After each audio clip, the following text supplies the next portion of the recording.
So DaVita's latest earnings report just dropped, and honestly, it's created a real puzzle.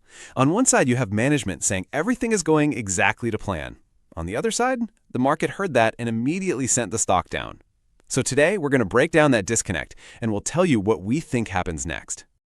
Okay, let's dive right into the headline number, the one that really got everyone's attention. DaVita's adjusted earnings per share came in at $2.51.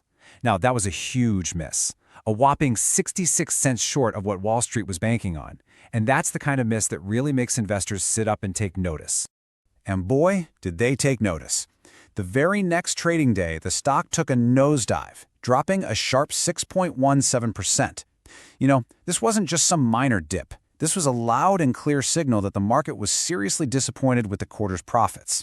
So here's where it gets really interesting. You have this big stock drop, but then you have what management was actually saying. And their story, it paints a completely different picture from that stock chart, and this really gets to the heart of the puzzle we're trying to solve here.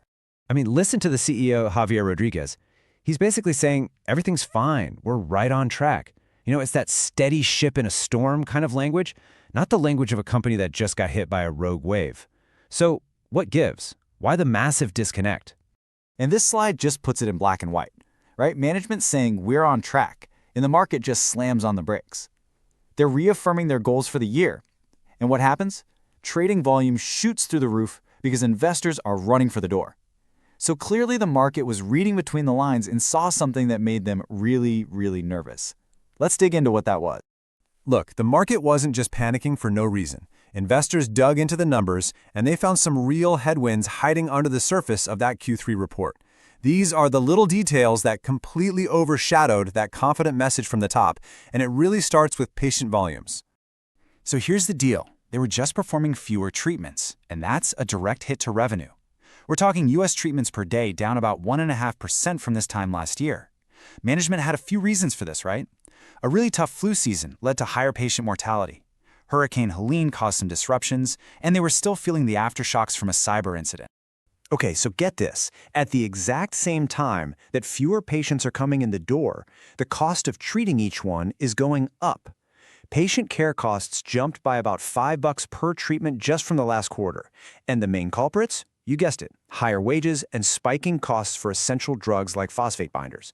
So yeah, lower volume and higher costs. That is a brutal 1-2 punch for profits. Now, it's worth pointing out that while all this operational stuff was happening, the company was still sticking to its financial game plan. They spent a whopping $465 million buying back their own stock, they refinanced a big piece of their debt, and they kept their leverage right in that target zone. So that tells you management still believes in the long-term story, even with these short-term bumps. Okay, so management kept saying 2025 is fine, we've got this. But the earnings call, well, that's where all the uncertainty about next year started to bubble up. And these are the big question marks that investors are now obsessed with for 2026. Right, these are the huge swing factors, like how is the whole Medicare Advantage situation going to shake out? That directly impacts how much they get paid. And then there's politics. What's going to happen with premium tax credits? That's a big deal for patients. Plus, when are they actually going to start seeing revenue from these new value-based care programs? And of course, the big one. Are patient volumes actually going to bounce back? A lot of question marks.